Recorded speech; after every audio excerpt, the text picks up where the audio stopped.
So you have a broken dipstick. You can't get it out. What do? So the first thing you want to do is you want to locate where your oil dipstick goes in your oil pan.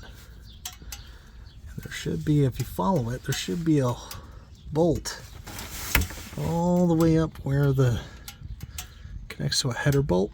There should be a bolt up there, and then basically what happens is you can pull this up and then have your dipstick tube out, and then you want to remove the dipstick from the bottom, pushing it up, and I'll show you how that goes. Yeah, you see the dipstick there, and then it connects to a header bolt somewhere down there. Somewhere down there. Well, we're gonna let the engine cool off so we don't burn ourselves on the headers, and then once that's done, we can then loosen that bolt so we can bring this up.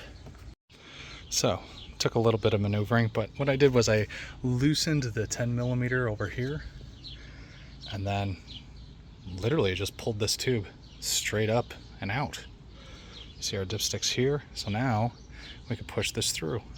So now what we're going to do is we're going to try to shove that through. See, it came out the other end.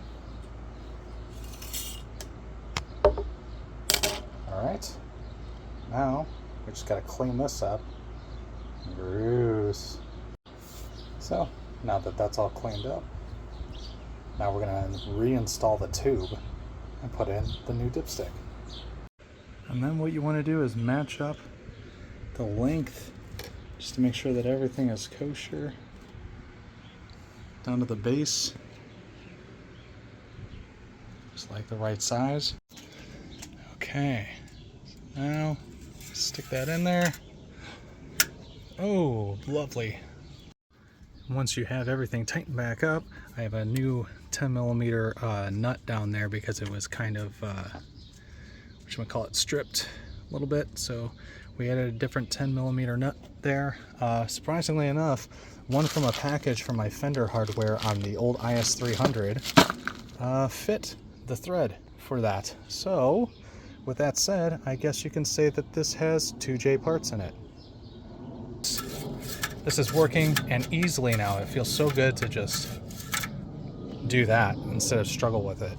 So that's how you replace a stuck or remove a stuck oil dipstick and replace it. Troubleshooting an issue where I'm accelerating while turning left only for some reason. So going to be troubleshooting some of that. I suspect a motor mount might be bad on the passenger side. If not, I'm going to I suspect the catch can is causing some sort of weird noise when I'm under load. I'm going to find out. I might strap a GoPro on here just to troubleshoot and isolate the issue.